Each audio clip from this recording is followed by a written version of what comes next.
Madame, Monsieur, c'est un plaisir de vous retrouver pour cette nouvelle édition de Scène de Presse. Scène de Presse, c'est votre plateforme de débat sur la CRTV avec des invités de choix qui croisent le verbe en toute liberté. Au menu de ce 422e numéro, prise en solde des enseignants, des enseignants des écoles normales, salaire au bout d'une course d'obstacles réunis dans le cadre d'un collectif des enseignants indignés autant pour moi. Ces fonctionnaires ont fait école buissonnaire pendant 2 jours cette semaine. Ce soir, Scène de Presse revisite le chemin de croix des enseignants indignés.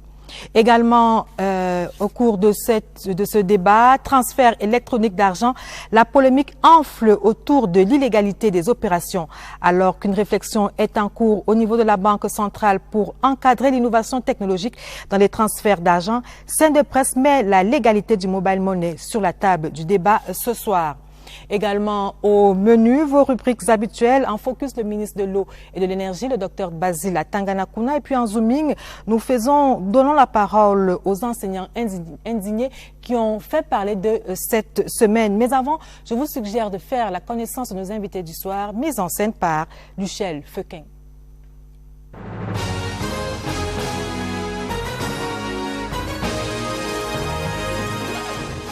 La monnaie électronique et son fonctionnement ne sont plus un secret pour Fauvin Donchin Donfak. Il y a consacré toute sa vie académique. En 2015, il a soutenu un master sur la question à l'université de Chang.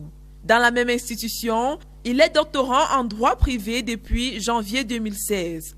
Ce soir, le président du Conseil national de la jeunesse de Douala 6, Manoka, lèvera le voile sur ce que prévoit la loi au sujet des transferts d'argent par voie électronique. Adams Daniel Oyono est conseiller technique numéro 2 au ministère des enseignements secondaires. Major de sa promotion à l'obtention du DIPES 2 à l'école normale supérieure de Yaoundé, option mathématiques, Adams Daniel Oyono a enseigné pendant 6 ans dans plusieurs établissements scolaires. Adams Daniel a le profil adéquat pour cerner les rouages autour de la crise des enseignants. Sankoumé Zouberou est directeur des carrières au ministère de la fonction publique et de la réforme administrative. Il occupe ce poste depuis le 4 juillet 2016. Sankoumé Zouberou est un produit de l'École nationale d'administration et de magistrature, promotion 1999. Ce soir, il nous aidera à mieux cerner les contours de la prise en solde des enseignants. Mélanie BTB est chef de service économie à la direction de l'information TV de la Cameroun Radio Television. Depuis près de 2 ans, cette femme Amazon est directeur de publication de l'hebdomadaire Baromètre communautaire. Mélanie BTB maîtrise bien le secteur économique et ses rouages. Elle a d'ailleurs obtenu son diplôme en sciences et techniques de l'information et de la communication option journalisme économique en 1999 à l'ESTIC. Elle ne le cache pas, elle est cliente du e-banking et fière de l'être. Cet homme au large souris est un passionné des questions économiques. Aboudi Otou est depuis 2013 directeur d'exploitation au journal Intégration.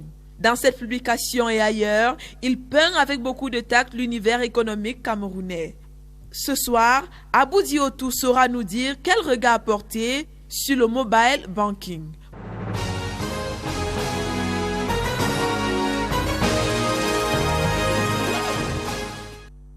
Merci Luchel. Vous pouvez participer au débat sur notre page Facebook SDP officielle et place nette à la première une de cette édition de Scène de Presse. Nous parlons du débat qui enfle autour du mobile money. Alors Aboudi Otou, bonsoir. Bonsoir Lucas. Alors, la presse s'est fait l'écho depuis quelques semaines du débat autour de l'illégalité supposée au réel du mobile money ou alors du transfert d'argent via le mobile money. Quel est votre point de vue sur la question? Il faut d'abord tout de suite dire que le mobile money est légal. C'est-à-dire que ça ne souffre d'aucune contestation.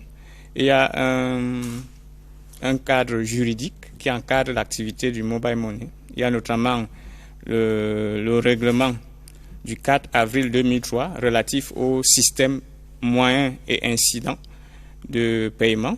Il y a le règlement du 18 septembre 2011 relatif à l'exercice. Je vous signale quand même que nous avons un juriste sur le plateau. Continuez votre énumération. Le juriste a donné son point de vue tout à l'heure. Voilà, donc en fait, pour ne pas empiéter sur son champ, disons tout de suite que le mobile money est bien encadré et c'est une activité légale au sein de la zone CEMAC. Alors, Favin Donchi, bonsoir. Vous venez d'écouter Abou Diotou qui soutient que le mobile money est légal, ou tout au moins toute cette activité-là est légale. Or, vous avez commis un texte en novembre 2016, avant que la polémique n'enfle véritablement. Vous avez commis un texte dans lequel vous disiez que cette opération-là, faite par les sociétés de téléphonie mobile, est totalement en marge de la loi. Vous continuez de le soutenir aujourd'hui? Pourquoi? Quels sont les éléments constitutifs, si je peux m'exprimer ainsi, de cette illégalité-là? Okay. Merci déjà pour l'invitation, madame. Pour répondre à votre question, il faudrait d'abord qu'on commence par définir les thèmes. Parce que quand on parle de mobile money, ce n'est rien d'autre que le visage téléphonique de la monnaie électronique. La monnaie électronique, effectivement, comme il a cité les textes, a été appréhendée par le législateur communautaire CEMAC depuis 2003 à travers le règlement de 2003 sur les systèmes moyens incidents de paiement. Sauf que le législateur, peut-être parce qu'il était encore novice, il appréhende la chose d'une façon, on va dire novice comme un novice, quoi. Vu qu'il définit la monnaie électronique comme étant un moyen de paiement, c'est-à-dire qui permet de faire circuler la monnaie scripturale. Entendons que la monnaie scripturale, c'est le solde des comptes bancaires. C'est-à-dire quand vous déposez, vous faites vos dépôts là, c'est le solde là qu'on considère comme étant la monnaie scripturale. Or, le législateur, vous voyez, dans la mesure où il se reprend effectivement en 2011, en donnant effectivement la définition qui cadre avec cette activité-là. L'article 1, alinéa J, je pense bien I, dispose en effet que la monnaie électronique est définit la monnaie électronique comme étant ce qui est important pour nous aujourd'hui, Fabien Donchi aujourd'hui, c'est de nous dire si, selon vous, cette activité est illégale et pourquoi. Pourquoi soutenez-vous que cette activité est illégale? Avant d'entrer même dans le chef, il faut d'abord définir le concept. Entendons la monnaie électronique comme étant la valeur monétaire, effectivement, la valeur monétaire incorporée sur support électronique. À travers cette définition, sur des supports électroniques qui peuvent être utilisés pour effectuer des paiements des personnes autres que l'émetteur sans faire intervenir le compte bancaire dans la transaction. Du coup, vous voyez que la monnaie électronique se singularise de la monnaie scripturale, comme je le disais tantôt, et elle a aussi ses moyens de paiement qui sont le téléphone portable pour le mobile money, la carte magnétique pour le porte-monnaie électronique et le porte-monnaie virtuel, c'est-à-dire incorporé dans les logiciels des machines. Alors pourquoi dites-vous que cette activité qui est menée par les sociétés de téléphonie mobile est illégale? Alors l'activité de transfert d'argent, effectivement, qu'effectuent les sociétés de téléphonie mobile au Cameroun se trouve être en marge de la loi. Pourquoi? Parce qu'en droit bancaire, il y a ce qu'on appelle le monopole bancaire. Le monopole bancaire qui confère certains droits, qui confère le droit d'autonomie aux établissements de crédit d'effectuer certaines opérations. Il s'agit de la gestion des moyens de paiement, de la réception des fonds du public, de l'octroi du crédit. Et l'activité de gestion du mobile money fait partie intégrante de la classe des moyens de paiement, la classe des moyens de paiement. Du coup, la loi autorise plutôt aux établissements de crédit de mettre de la monnaie électronique, c'est-à-dire sous toutes ses formes, que ce soit le mobile money. Sauf que le législateur permet aux établissements assujettis, qui sont les établissements de crédit, de recourir au service des partenaires techniques. Qui sont justement les opérateurs de téléphonie mobile. Sauf que dans la pratique, n'est-ce pas, quand on observe les transactions faites par les sociétés de téléphonie mobile, on se rend compte qu'effectivement, elles sont en train de transférer de l'argent à leur nom propre.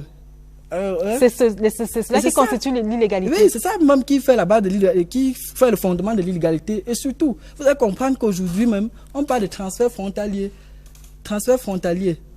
C'est-à-dire, par le téléphone portable qui tente ici au Cameroun, on peut faire des transactions ailleurs, alors que la monnaie électronique qui fait partie effectivement des opérations de banque doivent être sont encadrées par des règles prudentielles que la COBAC et la BEAC sont appelés à... C'est entendu. Abou Diatou, je vais revenir à vous dans quelques instants. Le temps pour moi d'accueillir Mélanie Betebe. Bonsoir Mélanie. Alors, vous avez particulièrement travaillé sur ce sujet cette semaine. Vous venez d'écouter Fabien Donchi. Alors, les banques se cachent quand même derrière ces opérations-là. Et finalement, cette polémique qui enfle. Qui se cache également derrière cette polémique, puisque finalement les banques sont derrière? Est-ce que ce sont les établissements de microfinance spécialisés dans le transfert d'argent? Qui a quoi à perdre dans cette affaire? Comme vous posez très bien la question du CRES, qui a quoi à perdre? Et lorsqu'on regarde la scène de transfert économique et de gestion de cette partie-là, des opérations bancaires, parce qu'il s'agit du e-banking, parce qu'il faut qu'on le dise clairement, que lorsqu'on parle du transfert d'argent via le téléphone mobile, il s'agit effectivement du e-banking que les opérateurs de téléphonie mobile sont en train de faire en ce moment en lieu et place des banques, même si par ailleurs, ils attestent qu'ils bénéficient de soutien de quelques établissements bancaires qui sont derrière ces opérateurs. On ne va pas citer ces banques-là, mais ces banques-là se connaissent très bien, celles qui ont choisi d'agréer ces opérateurs de téléphonie pour effectuer ce travail qui normalement est le leur. Des petits établissements, je ne sais pas si on peut les appeler des petits établissements, ou alors les petites entreprises de transfert d'argent du Cameroun qu'on connaît très bien, se retrouvent donc en concurrence avec les gros opérateurs de téléphonie mobile qui ont un large spectre. Parce que vous avez l'impression que ces multinationales-là leur font une concurrence déloyale? Je pense qu'effectivement, il s'agit d'une concurrence déloyale parce que, vous l'avez dit, j'ai beaucoup travaillé sur le sujet ces 2 dernières semaines. Le gouverneur de la BEAC actuel l'a lui-même relevé en disant ces opérateurs de téléphonie mobile font un travail de banque alors qu'ils n'en ont pas les compétences et n'ont pas les contraintes nécessaires. Et qu'au niveau de la BEAC, on en est encore, de la COBAC, on en est encore à réfléchir. On en a encore à la réflexion. Pour comment voir dans quelle mesure il faut encadrer effectivement ce travail-là qui est aujourd'hui dédié aux opérateurs de téléphonie mobile alors que c'est un travail de banque. Donc c'est dire qu'effectivement il y a quelqu'un qui va payer le prix. Et ceux qui vont payer le prix dans cette affaire-là, ce sont les petites entreprises bancaires, c'est-à-dire, je ne vais pas les citer ici, vous les connaissez tous, Express Union, Emimo, on ne sait plus trop quoi, qui se retrouvent donc en concurrence déloyale, j'allais dire, avec ces grosses entreprises multinationales. Et il qui ont démocratisé le transfert, c'est de ça dont il est question. Aujourd'hui, on vend de l'argent, excusez-moi, on vend de l'argent comme on vend des beignets dans les coins de rue de Yaoundé, de Douala, et même dans les petites villes du Cameroun. C'est-à-dire que j'ai mon argent, j'ai envie de faire un transfert, je suis chez moi, je le fais, la personne va toucher sur l'opération à côté parce que j'ai fait un transfert d'argent via le téléphone. C'est comme ça que ça se passe aujourd'hui. Et c'est une activité à risque. Absolument. Ça nous facilite certes la vie, mais c'est également une activité à risque pour ceux qui sont même en charge de mener ces opérations-là au quotidien. Abou Diatou. Il faut peut-être qu'on explique le process. Comment on arrive à émettre de la monnaie électronique de type mobile money. Il faut peut-être qu'on explique pour que tout le monde comprenne. C'est une banque, parce que ce sont les établissements de crédit, c'est-à-dire banques, microfinance, qui sont agréés à émettre la monnaie électronique. Et pour émettre la monnaie électronique, ils font une demande à la Banque centrale. Et la Banque centrale, la demande est appuyée d'un dossier où on trouve notamment le partenaire technique, où on trouve l'ensemble des contrats. Quand vous parlez de partenaires techniques, vous parlez de ça peut être des sociétés de téléphonie mobile. Pour le cas du mobile money, ça peut ne pas être aussi. D'ailleurs, je vous rappelle qu'il y a une banque qui a eu une autorisation d'émettre de la monnaie électronique de type mobile money sans avoir un partenaire technique. Je peux donner son nom. Ça date. C'est 2011. Toutes les autorisations d'émission du mobile money datent de 2011. Donc, ce sont les banques qui ont les autorisations d'émettre la monnaie électronique.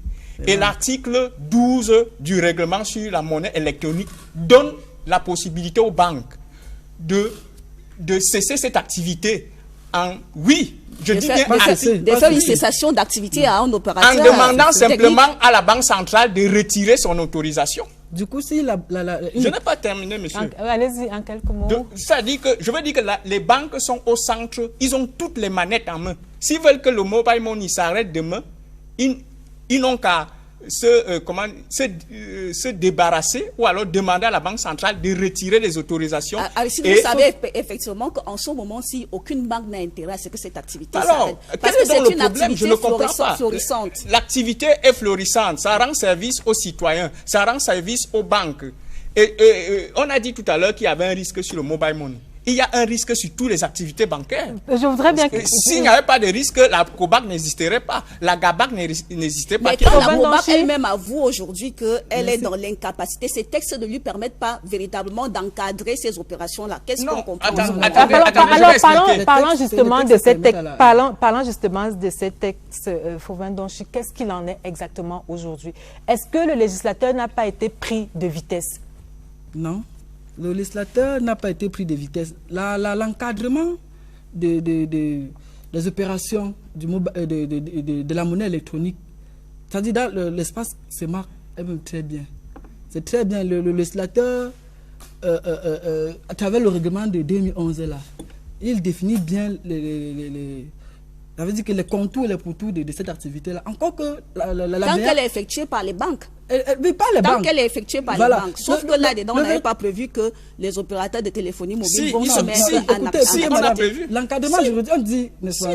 La monnaie électronique, c'est parce que le terme opérateur technique, ça se trouve dans les textes. Permettez que Fhauvin Donchy termine. Allez-y. La monnaie électronique se présente sur 3 visages. Il y a le porte-monnaie électronique, la carte magnétique, comme je l'ai dit. Il y a le mobile money, il y a la monnaie électronique virtuelle. Et dans la monnaie électronique virtuelle, c'est-à-dire l'incorporation des unités monétaires se trouve plutôt dans la mémoire d'ordinateur. Sauf que le législateur, sachant, n'est-ce pas, qu'avec le mobile money, coûte que coûte, les établissements de crédit devaient recourir aux partenaires techniques.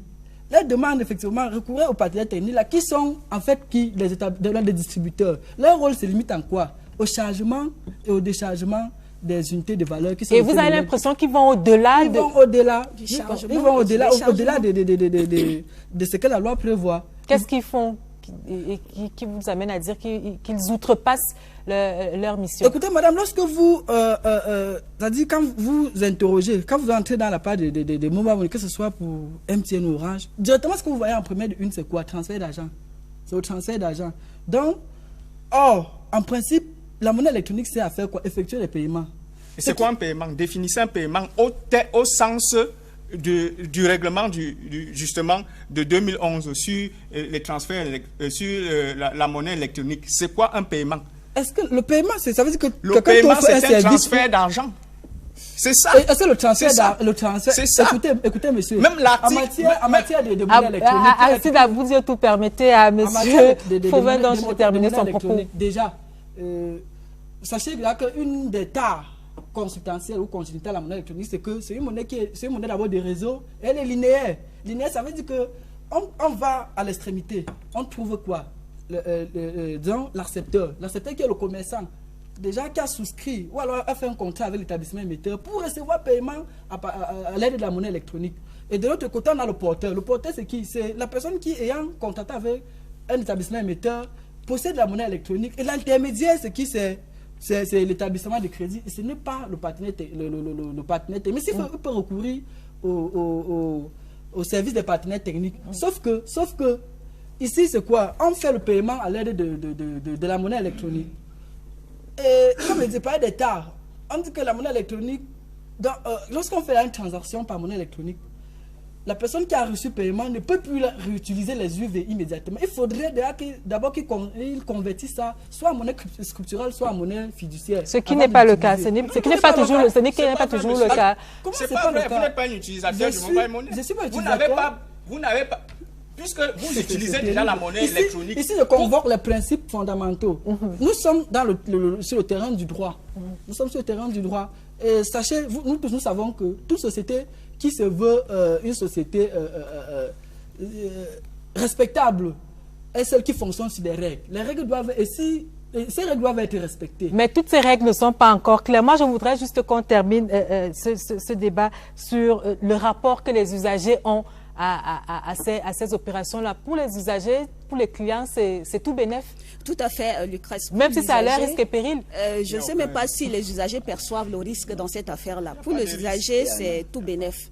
C'est-à-dire qu'aujourd'hui, je peux être tranquillement assise chez moi parce que j'ai mon porte-monnaie électronique qui est devenu aujourd'hui mon téléphone est crédité dans certains montants. Je peux effectuer pas mal des opérations à partir de chez moi sans avoir à me déplacer, sans avoir à aller m'aligner devant un guichet, à attendre, subir toutes les frustrations d'un opérateur qui n'est pas bien dans sa peau un matin. Donc il y a cette facilité-là déjà qu'on peut effectuer non seulement des paiements, même dans des supermarchés, on peut effectuer des paiements pour pas mal de services en ce moment-ci à partir de ce porte-monnaie électronique-là qui est devenu notre téléphone. On peut payer nos impôts, parce que ça, il faut également le dire. Il y a tellement de choses qu'on peut faire facilement à partir. Donc, pour faire simple, c'est que cette histoire-là est venue effectivement faciliter la vie de pas mal de Camerounais. Avec cet avantage que le réseau téléphonique arrivant un peu partout dans le pays aujourd'hui, peu importe le lieu où la personne se trouve, si son porte-monnaie électronique est crédité, elle peut effectuer ses opérations dès que... un demi-mot, comme vous le dites si bien. Alors, pourquoi a-t-on eu besoin du mobile money? Parce que les transactions dont vous dites aujourd'hui, c'était des transactions au noir. Et le mobile money permet d'amener ces transactions-là et de les rendre formelles. C'est-à-dire, ma grand-mère, elle gardait son argent où? Parce que ce qu'il faut dire, toute la monnaie virtuelle qui circule, la monnaie fiduciaire est gardée dans les banques. Fauvin Danchi, pour finir. Oui, madame, il faudrait qu'on comprenne bien les choses. La monnaie, ça veut dire que même la monnaie scripturale, il y a les instruments électroniques de transfert de la monnaie scripturale. Donc ça veut dire qu'à partir même de votre téléphone portable, vous pouvez transférer l'argent dans votre compte bancaire. Or, la monnaie électronique, ici, ce qui singularise la monnaie électronique, qui la différencie effectivement de la monnaie scripturale, c'est que les unités de monnaie, c'est-à-dire l'argent est incorporé sur le téléphone. Donc tu n'as pas accès. C'est pas qu'on dit que la transaction se fait en marge du compte bancaire. On n'a pas besoin de cela. On va revenir. Permettez-nous de marquer le premier arrêt de cette édition pour revisiter l'actualité de la semaine. Et c'est dans la revue de presse que signe Martine Noël Dengue.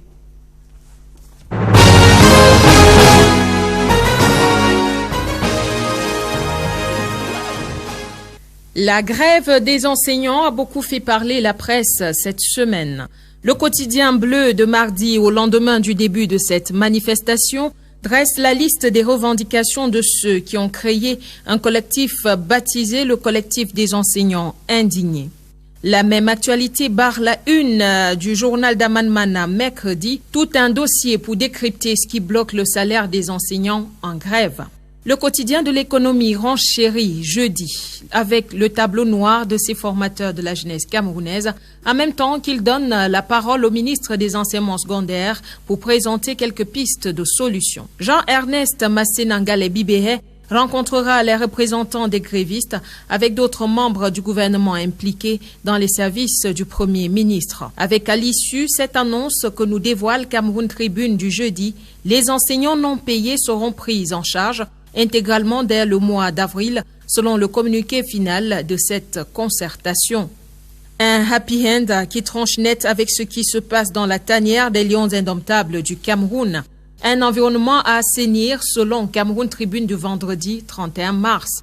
Tout commence avec le grand déballage du sélectionneur national Hugo Bross, comme nous le dit le messager de jeudi. Le Belge, dégoûté par l'amateurisme selon Mutation du même jour, est sorti de sa réserve après la défaite du Cameroun 1-2 face à la Guinée en match amical mardi soir à Bruxelles en Belgique. L'occasion pour CT de jeudi de questionner l'avenir du coach avec les champions d'Afrique en titre. L'avenir s'annonce radieux, par contre, dans ce qu'on a appelé la crise anglophone. D'abord, avec la réponse du président de la République aux préoccupations des avocats anglophones. L'information barre la une de Cameroun Tribune, édition du vendredi. Le journal de Marie-Claire Nana propose en intégralité dans les deux langues officielles du Cameroun la conférence de presse du ministre de la Justice, garde des Sceaux, mercredi dernier. Laurent Esso, en présentant les mesures instruites par le chef de l'État, a affirmé que le gouvernement est disposé à apporter des solutions. Mardi déjà, c'était titré sur l'opération de rattrapage dans les régions du Nord-Ouest et du Sud-Ouest. Pas de congé du deuxième trimestre pour les classes d'examen là-bas. Il faut combler le retard accumulé dans la couverture des programmes du fait de la grève des enseignants anglophones. Parole est donnée à l'inspecteur pédagogique chargé de l'enseignement et de la promotion du bilinguisme au ministère des enseignements secondaires pour donner les détails de ces mesures gouvernementales. C'était la presse, revue pour vous sur la scène.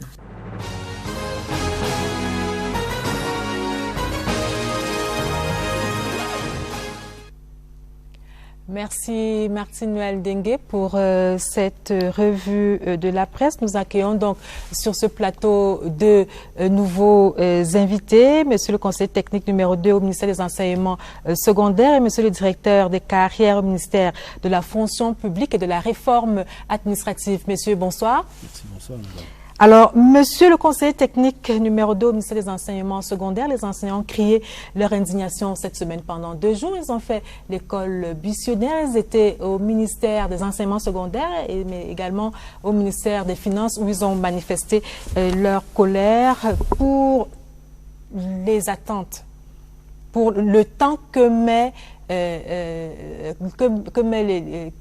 temps qu'ils prennent à rentrer dans leurs droits. Ils parlent de 20 mois pour certains, pour 40 mois pour d'autres, ou encore pire de 60 mois. Comment expliquez-vous tous ces retards dans la prise en solde des enseignants? Merci madame de me donner l'opportunité de dire un mot sur la question. Lorsqu'on parle de salaire, il faut comprendre surtout pour les nouvelles recrues, il faut comprendre que c'est le mandatement d'un acte de droit, un acte de recrutement. Alors, qui ouvre le droit. En l'absence de cet acte, il est impossible d'ouvrir le droit. Et s'agissant de cette catégorie de personnel, ce qu'on ne dit pas aussi, c'est que dans une année de promotion des écoles normales, nous sommes entre 5 000 et 7 000 diplômés. Et dans les 7 000 diplômés, si vous faites des statistiques, vous verrez que la plus grande partie, alors le plus grand lot a déjà été pris en charge. Mais qu'est-ce qui fait généralement problème? C'est que le circuit de traitement des dossiers appelle la collaboration de plusieurs acteurs. Et les premiers acteurs étant d'abord les enseignants. Je voudrais prendre pour preuve, à l'heure actuelle, il y a une équipe du ministère des enseignements secondaires qui est dans les écoles normales pour prévenir ou alors pour capaciter les futurs finissants des documents qu'ils doivent fournir pour prétendre à un recrutement à la fonction publique. Et mais ils estiment que ces documents, on leur en demande un peu trop. Oui, vous savez, lorsqu'il s'agit d'un recrutement à la fonction publique, nous devons passer par un certain nombre de vérifications. Vous imaginez bien que si on devait recruter les gens sur la simple foi des documents, des simples documents produits ci et là, nous serons en train d'ouvrir la porte à des manœuvres pas catholiques. Alors, est-ce que c'est toutes ces vérifications-là qui expliquent l'attente? Non, je voudrais dire que qui explique les retards. Je voudrais d'abord vous dire que dans une promotion, la majeure partie des étudiants ou des anciens élèves sont pris en charge. Il s'agit ici des cas marginaux. Alors, s'ils sont pris en charge, pourquoi se plaignent-ils? Si c'est vraiment des cas marginaux, de quoi se plaindraient-ils? Les situations ici sont diverses. Lorsque nous avons... Mais elles ne devraient pas être diverses si ce sont les mêmes promotions. Voilà, elles peuvent justement être diverses parce que lorsque vous sortez d'une école, la fonction publique, le recrutement dans la fonction publique se fait sur titre, sur concours ou sur titre. Alors ici, le signal qu'on présente, c'est le diplôme. Et lorsque vous sortez des écoles normales, pour certains, ils n'ont pas des diplômes tout de suite. Et dans l'analyse des dossiers, il arrive donc que sur une promotion, ceux qui n'ont pas de diplôme soient déjà retenus à l'entrée. Le temps pour eux de fournir la pièce. Et je voudrais vous dire que malgré ce qui est fait en amont, en termes de préparation, il arrive que dans une promotion, on ait des situations différenciées. Notamment dans les admissions, dans la même promotion. Que les premiers arrivés ne soient pas les premiers servis. Non, je dis dans les admissions sont constatées par des actes juridiques. Et Non, pour le cas d'espèce, je parle là des étudiants qui sont déjà sortis de je parle bien de l'école. sortie. Pour avoir votre diplôme, vous verrez que dans la même promotion, les gens qui sont entrés la même année, tous n'ont pas le même communiqué des résultats. Tout ça est un peu trop compliqué. Nous Voilà. allons y revenir. Je voudrais Donc, accueillir. c'est des situations- Ce n'est pas suffisamment clair, permettez-moi de le dire ainsi. Alors, monsieur le directeur des carrières au ministère de la fonction, la gestion des carrières, autant pour moi, au ministère de la fonction publique et de la réforme administrative, nous avons écouté un certain nombre d'enseignants cette semaine qui disent que à parvenir à la prise en solde s'apparente à un véritable parcours du combattant. Les dossiers, vous nous avez dit que les dossiers aboutissent dans un délai de 2 mois, mais les faits semblent vous démentir. Merci madame de me passer la parole. Les faits ne semblent pas me démentir. Je prendrai là où a commencé mon collègue du MINESEC pour dire que le traitement d'un dossier d'intégration d'un lauréat d'une école normale supérieure traverse plusieurs étapes et plusieurs administrations. Il faut commencer par l'enseignement supérieur, c'est-à-dire l'école où est formé le lauréat. Après la délibération à l'école, on passe à la cérémonie de diplomation. Après la cérémonie de diplomation, il faut construire les dossiers qui déposent à l'école.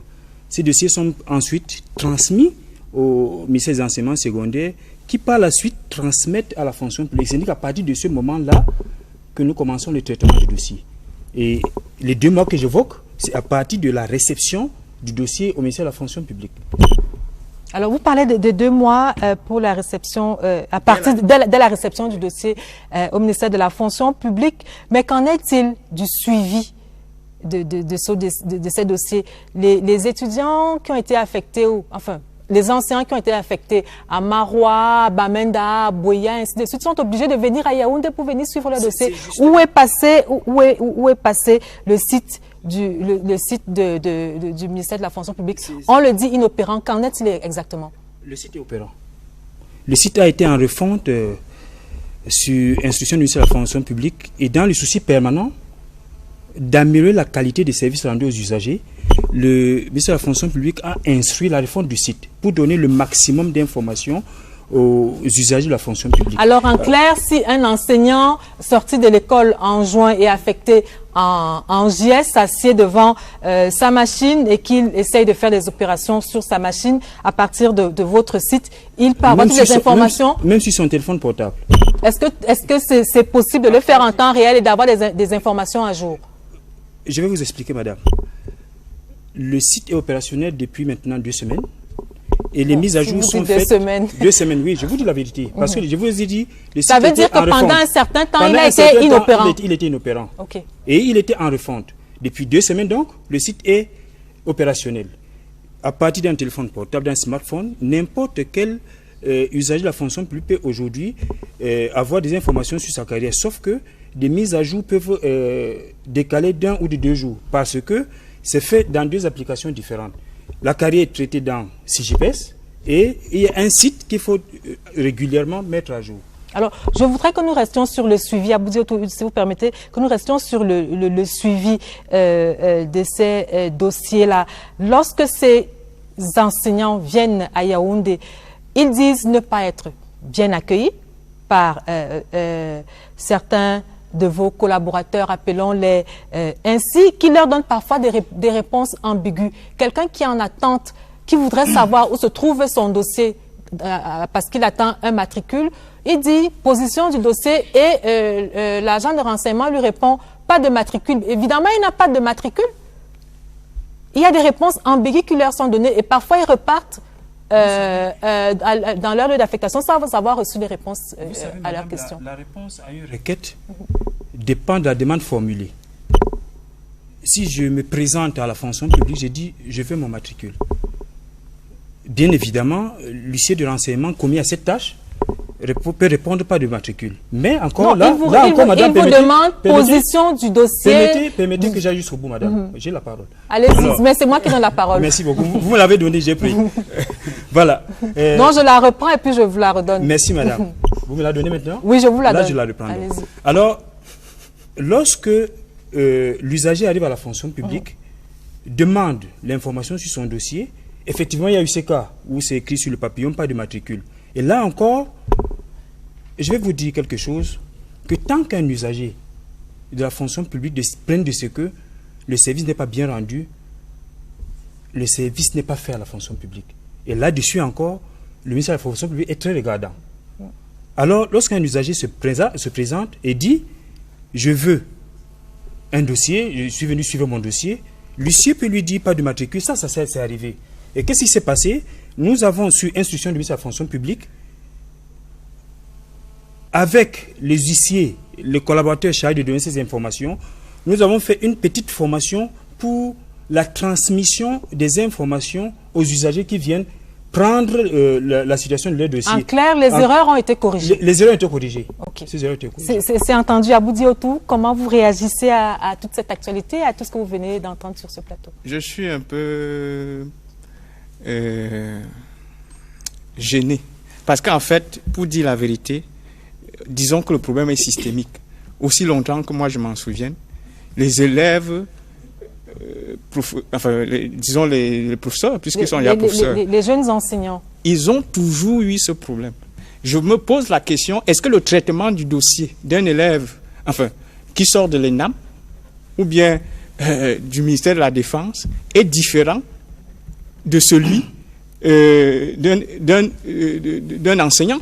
Parce que je n'ai jamais entendu que des étudiants sortis de l'ENAM ont attendu 5 mois, 7 mois. D'ailleurs, ils commencent à percevoir leur salaire ou du moins une bourse étant à l'école. Je ne comprends pas comment, quelle que soit l'explication, ça dure depuis...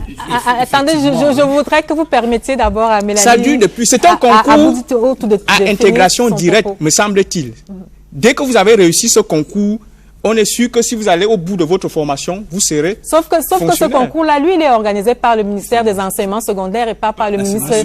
Pas l'enseignement supérieur, non, par le ministère de la fonction publique. Voilà. Alors, Mélanie Betebe. Oui, je vais aller dans le même sens que Aristide, parce que ça paraît, les deux hauts fonctionnaires sur ce plateau essayent un peu de nous embrouiller. Mais aussi loin que mes souvenirs peuvent me porter, il y a toujours eu un problème, un dysfonctionnement dans le traitement des dossiers des élèves, qu'ils soient des élèves fonctionnaires ou alors des élèves issus des autres grandes écoles. On dit aujourd'hui c'est un concours administratif, c'est pas un concours de fonctionnariat. Ce qui est vrai pour les élèves des écoles normales, puisqu'il y en a plusieurs aujourd'hui, l'est pour les élèves sortis des facultés de médecine, l'est pour, à l'époque, je fais partie des promotions recrutées à l'ESTIC, de l'ESTIC, c'était pareil. Moi, je fais justement de celle qui n'a pas été recrutée. Qui n'a pas pu parce que les mêmes mécanismes ont fait en sorte que finalement, vous ne soyez pas recruté. Donc, c'est un peu embêtant tout ça. On essaie de nous dire, vous sortez de l'école et puis il faut attendre le diplôme. On sait très bien à quel moment on délivre les diplômes dans ce pays. On sait que quand on sort de l'école, on sort avec des attestations de réussite et on sait qui est sorti. C'est-à-dire qu'il y a une certaine vérification qui se fait au niveau de l'école pour savoir que ces gens ont été admis, ils ont le diplôme requis pour faire cette formation, ils sont sortis et ils ont pu avoir la moyenne requise pour avoir le diplôme de fin de formation. Et maintenant, s'il faut faire un concours administratif ou alors un concours de la fonction publique, on les présente au concours de la fonction publique pour qu'ils soient pris en solde plus tard et tous les mécanismes autres. Je pense qu'il y a un sérieux problème de pesanteur dans le traitement des dossiers. Tous les outils qu'on nous présente tous les jours, le CJPES, le système Antilope, et donc, bon, ça c'est pour ce qui est de la fonction publique. Après la fonction publique, on part dans les services du Premier ministère parce que ce qu'il faut également dire, c'est que ce sont des fonctionnaires de catégorie A1, A2 et leurs actes d'intégration sont traités par les services du Premier ministère. Donc, à un moment, ces gens-là sont complètes, ne savent même pas exactement où se trouve leur dossier et parfois s'adressent à la mauvaise porte quand ils recherchent leur dossier parce qu'ils ne sont pas informés et qu'on ne leur donne pas la bonne information. Il y a quand même un problème sur le renseignement. Comment est-ce qu'on fait?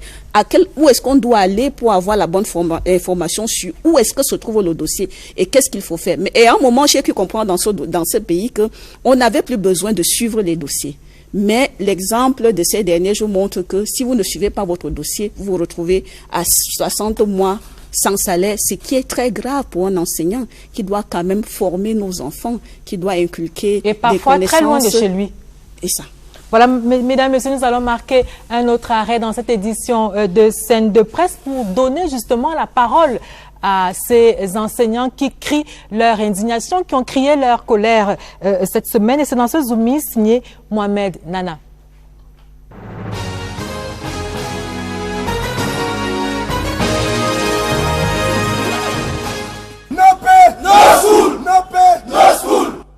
Les seigneurs de la craie, passés seigneurs de la colère, visage grave, message porté à bout de bras, par centaines, ils sont descendus dans la rue pour dire leur indignation. Nous sommes indignés du fait qu'il y ait manque d'équité, qu'il y ait manque de justice dans la gestion de notre carrière. La longue attente a finalement fait place au dégoût et au mécontentement. Aujourd'hui, tous ou presque sont vent debout contre leurs conditions de travail jugées précaires. Le collectif des enseignants indignés met en index les lenteurs administratives dans le traitement de leurs dossiers d'intégration et ceux relatifs à leur prise en charge financière. Au niveau du MINESEC, il n'y a pas de souci.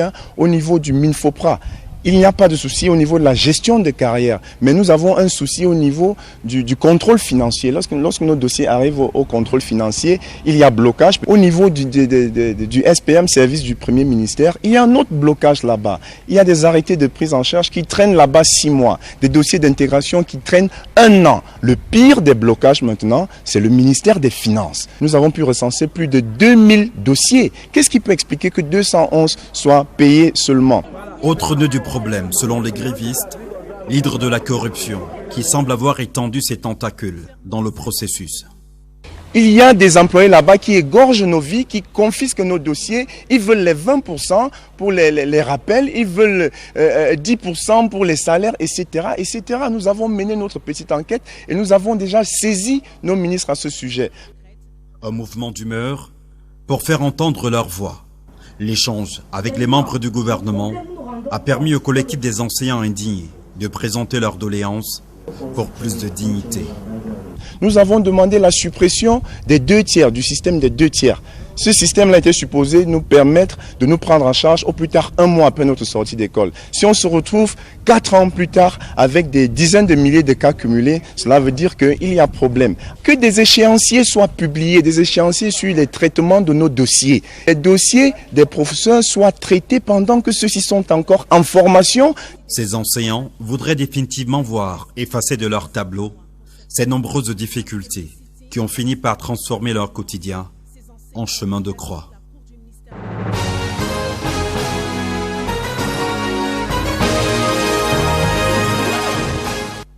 Retour sur le plateau. On vient donc d'écouter le cri de cœur des enseignants qui sont quand même chargés de former nos enfants. Alors, monsieur le conseiller technique numéro 2 au ministère des enseignements secondaires, moi, la question que je voudrais vous poser ici et maintenant, c'est celle de savoir pourquoi vous affectez ces jeunes enseignants dans les régions, parfois dans les localités les plus reculées, alors que vous savez très bien qu'ils n'ont pas un radis et que les frais de relève, c'est parfois après 1 an et demi. Est-ce qu'on ne peut pas, oui, quand ça vient, est-ce qu'on ne peut pas imaginer un système où ces enfants ne vont, appelons-le enfants comme ça, est-ce qu'on ne peut pas imaginer un système où ces jeunes enseignants-là ne vont sur le terrain que lorsqu'ils ont les moyens de survivre dans ces différentes localités où ils sont affectés dès leur sortie de l'école? Effectivement, madame, c'est même l'esprit de la prise en charge rapide. Il s'agissait de pouvoir mettre à la disposition des finissants des ENS les 2 tiers de leur salaire dans les 3 mois. Et les 2 tiers, ils n'en veulent plus. Oui, c'est peut-être les pesanteurs élevés qui font en sorte que les gens pensent qu'on peut escamoter cette solution. Mais je voulais vous dire qu'avant cette solution, il a été dit et revendiqué, il a été dit que les enseignants mettaient 3 ans, 4 ans sans salaire étant au quartier, avec des conséquences. Lorsque votre recrutement intervient, par exemple, après que vous soyez en dépassement d'âge, vous n'êtes plus admis. Je vais même parler de recrutement. Lorsque vous êtes proposé au recrutement après que vous soyez en limite d'âge d'admission dans les cas de la fonction publique, vous n'êtes plus favorable pour un recrutement.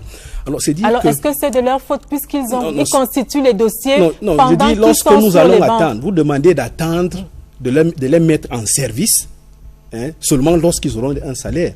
Mais pour protéger leur carrière, les pensions se calculent également sur la base de l'ancienneté.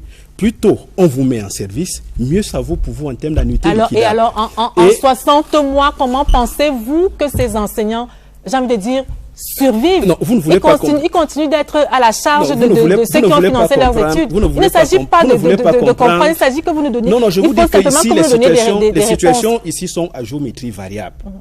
À géométrie variable. Dans le package de ceux qui attendent 3 mois, vous avez dit 60 mois, vous verrez que nous avons là des enseignants qui, au cours du processus de leur recrutement, se sont retrouvés avec 2 matricules.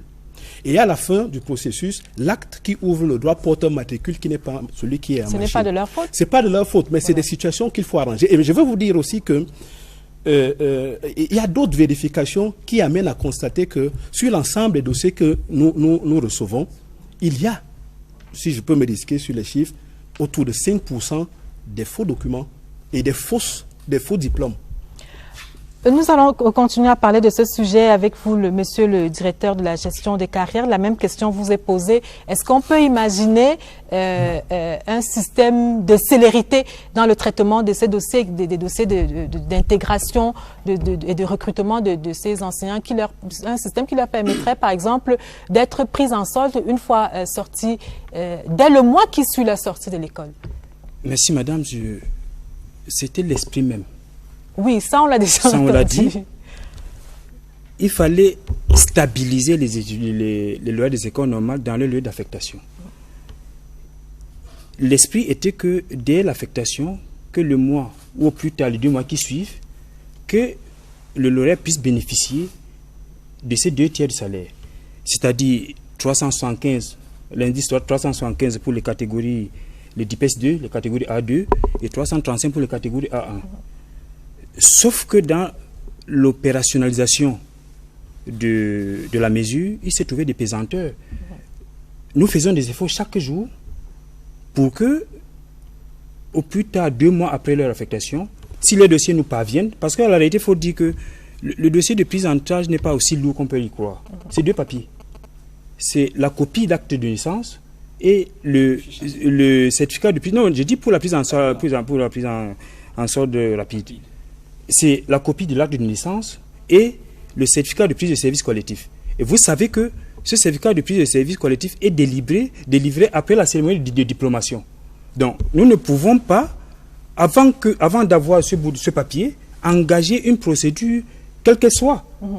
Nous devons avoir les 2 papiers. Alors, est-ce qu'il y a une réflexion qui est quand même menée? La réflexion est menée.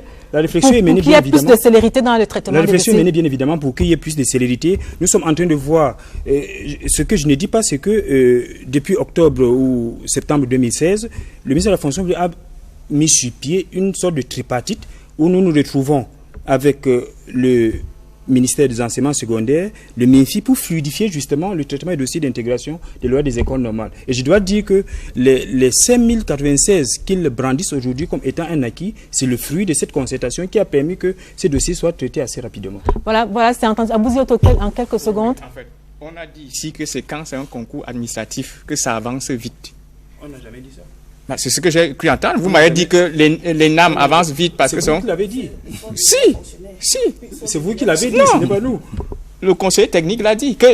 J'ai demandé quelle est la différence entre les gens qui sortent de l'ENAM et ceux qui sortent de l'école normale. Pourquoi les dossiers des gens qui sortent de l'ENAM n'ont pas de problème? Je vais vous dire quelque chose peut-être pour éclairer votre lanterne. Les dossiers d'intégration parviennent au ministère de la fonction publique par les ministères utilisateurs. C'est-à-dire que le secrétaire des Affaires étrangères sorti de l'Institut des relations internationales du Cameroun, le dossier nous est parvenu par le ministère des Relations extérieures. Ceux qui sortent de la faculté de médecine, c'est le ministère de la Santé publique qui envoie les dossiers. Et c'est pour cette raison que les dossiers des lauréats des écoles normales nous sont transmis par pas le ministère des enseignements secondaires. Même pour les NAM, Monsieur, vous allez permettre que nous marquions notre arrêt dans cette édition de scène de presse. Vous allez peut-être nous dire après cet arrêt où est-ce que ça coince, si tout se passe aussi bien dans vos différents départements ministériels. Nous allons aller à la rencontre de quelques étudiants qui font la fierté et le bonheur du Cameroun. Ce sont les étudiants de l'IAI et de l'IFTIC Sup qui viennent de remporter une médaille, des lauréats du côté de la France dans le cadre de l'aval virtuel. Et c'est dans ce zooming que nous propose Paul Bidja.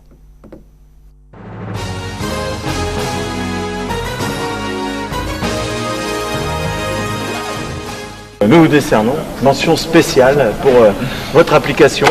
Bravo. Mention spéciale du jury est la distinction qu'ont ramené les représentants du Cameroun de l'aval virtuel. Cette distinction honorifique est le fruit d'un travail acharné qui a consisté à ouvrir les portes des Baka au monde virtuel. Bienvenue chez les Baka. Les pygmées Baka originaires de l'Est Cameroun sont présents dans le monde virtuel. Ils y ont fait leur entrée officielle à l'occasion de la 19e édition du Salon de la réalité virtuelle Laval virtuel, porté par le projet Rêve PicCam, réalité virtuelle des pygmées du Cameroun, développé par un groupe d'étudiants.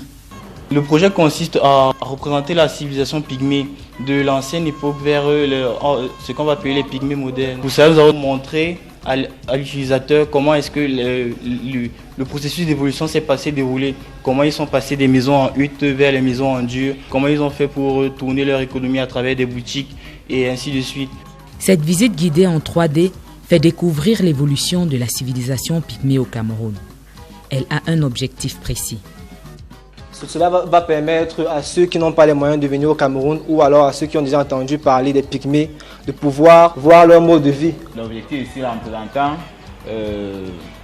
l'habitat naturel des pygmées ici, c'est de faire connaître aussi notre pays au-delà de nos frontières. Une valorisation de la culture Baka rendue possible grâce au travail d'équipe de 8 étudiants camerounais dont 6 de l'IAI et 2 de l'IFTIC Sup. Chacun avait sa tâche particulière qu'il devait effectuer et nous nous rencontrons tous les soirs après les cours à 16h pour pouvoir travailler ensemble. On a essayé de décentraliser un peu les tâches pour que le travail puisse avancer. Moi, j'étais censé travailler sur le terrain et les huttes, c'est-à-dire l'habitat. Il était censé travailler sur les personnages et l'animation des 10 personnages. D'autres travaillaient sur la rivière, le marché avec les fruits. Une organisation qui leur a valu de représenter le Cameroun pour la 5e fois à Laval virtuel. Laval virtuel, c'est un salon international où on retrouve beaucoup d'exposants qui viennent dans le monde entier exposer leur savoir-faire dans le domaine de la réalité virtuelle et de la réalité augmentée. Nous sommes les seuls Africains présents à Laval virtuel. Nous avons déjà eu plus de 5 participations et nous avons remporté pendant ces 5 participations déjà 3 prix, parmi lesquels le prix spécial de l'innovation en 2010. Du 22 au 26 mars, Laval virtuel a visité le village Baka. Il suffit désormais d'un clic pour se rendre sur la scène des pygmées du Cameroun.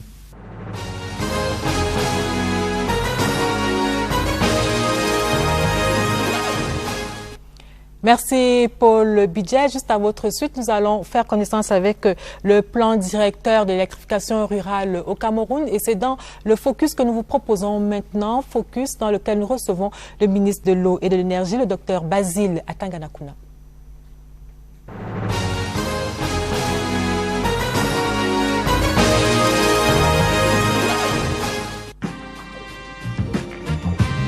Ce plan vise à faire en sorte que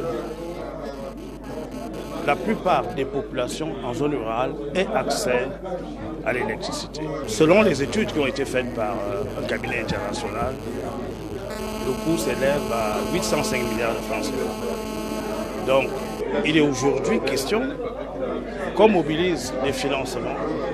Et j'ai justement proposé au Premier ministre du gouvernement d'organiser une table ronde avec les différents bailleurs de fonds pour que les projets soient effectivement financés. Effectivement, nous avons un certain nombre de prérequis. D'abord, au niveau institutionnel, nous pensons que il faut mettre en place un comité de pilotage. Mais nous pensons également qu'il faut restructurer l'agence d'électrification rurale pour donner à cette agence plus de moyens et en termes financiers, mais également des moyens humains pour implémenter ce vaste programme voulu par le chef de l'État. Il s'agira de faire des extensions de réseaux. Il s'agira également de faire des réhabilitations des réseaux, mais également améliorer l'offre d'énergie.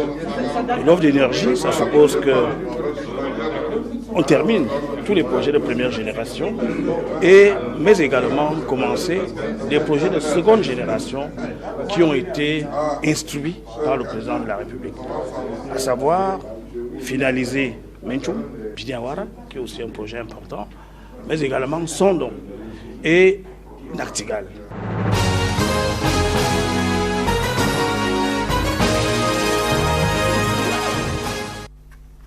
Nous allons dans quelques instants retrouver Agnès Solange à Bessolo pour les unes du lundi. Agnès Solange, bonsoir. Bonsoir Lucrèce, bonsoir à vous, merci d'être toujours aussi nombreux. Alors la santé, la politique et quelques faits de société ont donc marqué les différents tabloïds de ce début de semaine. Et c'est avec Mutation qu'on ouvre le bal ce soir avec cet incendie du marché de Limbé. Vendredi dernier, selon le journal, on a fait basculer, donc le journal a fait basculer le nord-ouest et le sud-ouest dans un état de non-droit après les précédents actes répréhensibles plaqués donc à la une du quotidien Mutation, du vandalisme au règne de la terreur. Moins de frayeur avec le journal L'Essentiel qui penche sur la problématique du conflit de génération. Et selon le biais-hebdomadaire, le Cameroun n'en est pas épargné et évoque entre autres quelques obstacles comme la compétence, un débat qui fait ressortir des différences entre les deux générations et rappelle que la compétence n'a justement pas de couleur, encore moins un âge précis. Ce qui explique cette interrogation à la une du journal, les vieux sont-ils finis ? Les militants du RDPC, le Rassemblement démocratique du peuple camerounais, ont certainement la réponse à cette question.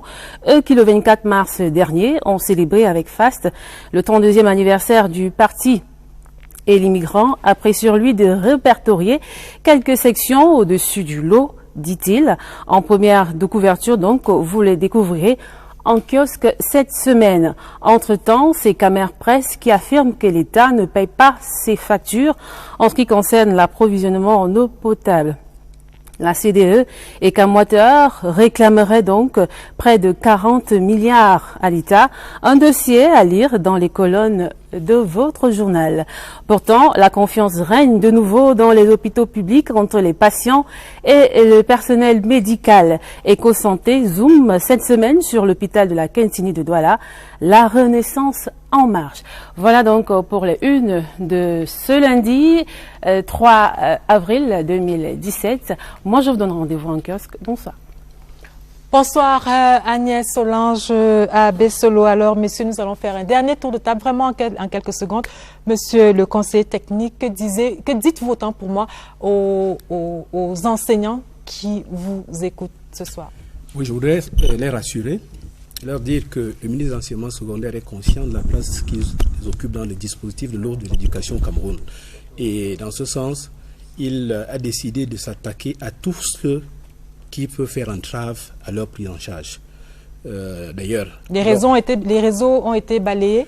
Balayés totalement au ministère de l'Enseignement secondaire, et le ministre demande d'ailleurs que quiconque s'exercerait à ces activités-là et qui est dénoncé sera sévèrement sanctionné. Monsieur le directeur de la gestion des carrières, les réseaux ont également été balayés de votre côté. Qu'est-ce qui sera fait pour qu'il y ait plus de célérité dans le traitement des dossiers des enseignants? Je voulais dire que tant qu'il y a un usager qui se plaint de ce que le service n'est pas suffisamment rendu, le ministre de la fonction publique et de la réforme administrative estime que le travail n'est pas fait. Alors nous réfléchissons chaque jour, nous travaillons d'arrache-pied, et je voudrais en cela rassurer les enseignants que nous travaillons chaque jour pour que les situations s'améliorent. C'est entendu. Je voudrais conclure, oui, pas seulement les enseignants, l'ensemble des fonctionnaires de la République Cameroun.